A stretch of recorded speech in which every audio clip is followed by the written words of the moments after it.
Nobody wants to get united. Like, what we gotta do is meet everybody in 149th Street at the bench. Not too long ago, over on Instagram, I issued a challenge to you guys. I asked you guys to show me some of your best graffiti, and we're gonna rate that on a scale from 1 to 10. So the first one on here is Yucks. Somebody who's giving a legitimate effort to their Throwie. And you know, more power to you, because these are not easy letters. I mean, you got a Y, a U, and a Z to deal with, and for new graffiti artists, a K can be pretty problematic as well, especially in its Throwie form. But you're not doing a bad job here. Your letter positioning is actually really good for these letters. But your K, you see that real sharp triangular bit you have in the center right hand side? Try rounding this out. And the reason for that is because you don't really have a lot of areas in this Throwie that come to a triangular point. But you do have a lot of rounded edges, so why not take advantage of that and round that area out just a little bit? The Z could be pretty difficult, but it's not really too dissimilar from your Y. You can still have the straight top, and you can still have this little lip here, and then just enlarge this bottom piece, kind of similar to what you have on the Y, maybe not as big, and you'll be perfectly fine. That'll bring you to the standard structure for the Z for the most part. As an example, this is how I would have adjusted the letter Z to be a little bit more similar like the other letters that you have. This is just a standard letter Z as well, so it's not biting, and it's, once again, just the letter in its standard Throwie form. Everybody can use it. Overall, I'd give this a good 3 out of 10. It's not bad. It's a good start for such a difficult name. Now, we've got Josh here, who's a good friend of ours, and actually somebody that I work pretty closely with behind the scenes on some projects that we're currently putting together. It's taken us a bit of time, but if you guys haven't checked him out, I'll have everybody, including Josh, in the description down below. But the man, Josh, I mean, I think a lot of you guys would agree, he gets a solid 9, if not a 10 out of 10. His work is phenomenal. And no, I'm not just saying that because him and I work together, and I know Josh is looking for a critique, so something that I would tell, just honestly, most really advanced graffiti artists is most advanced graffiti artists don't do nearly enough studying of general art fundamentals: line, shape, form, value, space, color, texture. Graffiti as a whole could benefit from studying that a lot more. These are things that are well established, and they have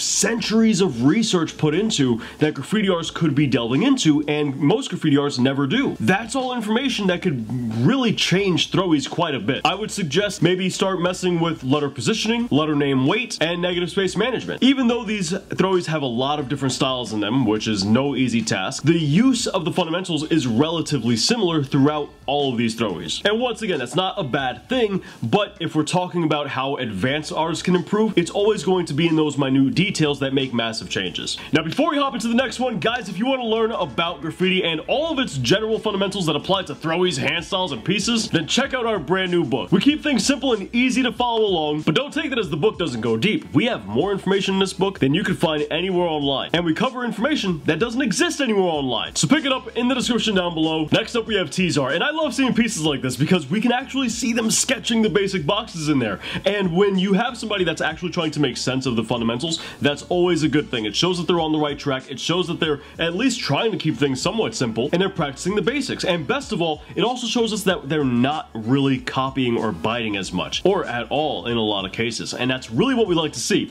So how can we improve this? Well, one of the first things that I noticed is a vast amount of uneven negative space. Now, that might seem a bit weird. Negative space can be a bit of an ambiguous topic, especially since its effects can be hard to see. But we're about to make that really easy to notice here because we have a lot of negative space right here in the T. We have a good amount right here in the S, and then we have like none right here in the A. We need more negative space, and the reason for that is because negative space builds letter structure. It gives letter structure room to breathe. One thing that we really want to do with these letters is we want to bring the width of each basic box closer to one another. Try to make sure that these things are relative in size. You know, make sure that if you started off with this kind of width for the T, carry that over to the S and most of the parts that make the S up. Same thing with the A and the R. This bowl, for example, can really use a lot more weight added to it, and the A can use a little trimming on this box right here, and that would help to bring things a little bit closer in line, and it'll also address some of the other fundamentals that we mentioned. To show you what I mean, this is how I would have kind of refined your basic boxes to be a little bit more similar to one another. Let me know what you guys think. Overall, not a bad attempt. I would give this a good 3 or 4 out of 10. From there, we move to Puri, I believe is how that's pronounced, and that's not a bad attempt at all. I like the hairpin curve on the P, and I wish we saw more of that. That's not something that you necessarily have to do, or, you know, it's fundamentally correct or incorrect. That's more so a preference thing, and there's a lot of opportunities for you to include it. But what is a fundamental issue is the fact that it only happens one time. This is one of those things where, yeah, if you want to have it for function, then great, but if you're doing it for function, then why isn't it happening more?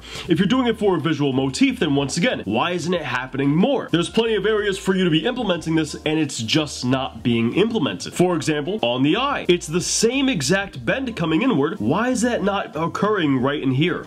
Why is it not occurring on the R at all? Once again, I need to stress, it's not a fundamental thing that you need to have or that you need to get rid of, but only having it appear one time, that begins to get into the fundamental letter uniformity and similarity. I'd give this a good 5 out of 10, not too bad. And then we move on over to 4CA. And you know, I'll be honest, I don't think I've ever seen the letter 4 done as a Throwie. And maybe 1 or 2 times.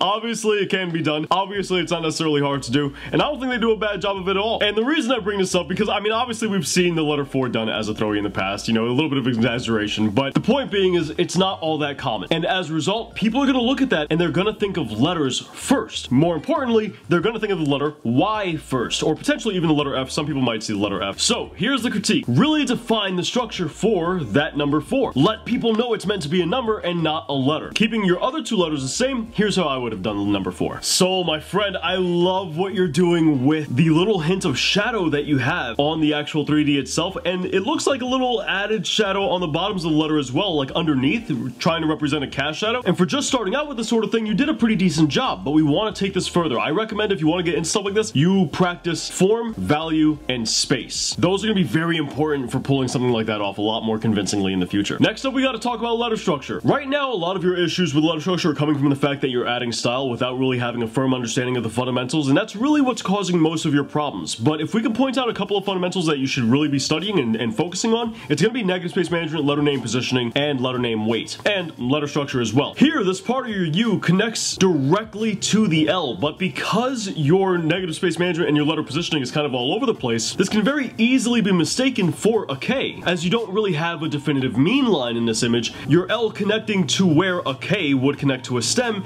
once again, leans to this kind of becoming a K structure. It doesn't really help that the connection between the stem of the U and this portion right here is a really weak and small connection. In fact, you have a stronger connection between the O and the top of the U than you do for the U itself. This is the kind of thing you want to think about when connecting your letter structures. A simple change like this to the U and the L would have kind of made each letter its own structure. Let me know if you think it helped out. So for this, we'll give this a good 3 to 4 out of 10. I think that's pretty fair for this one. Dudes, you guys have some really awesome work, man. Let me know what you guys thought about it in the comments down below. And if you want to see more rating videos, check this video out right here. And if you want to learn more about graffiti, check out this playlist right up here. It's got the best how to do graffiti tutorials anywhere on YouTube.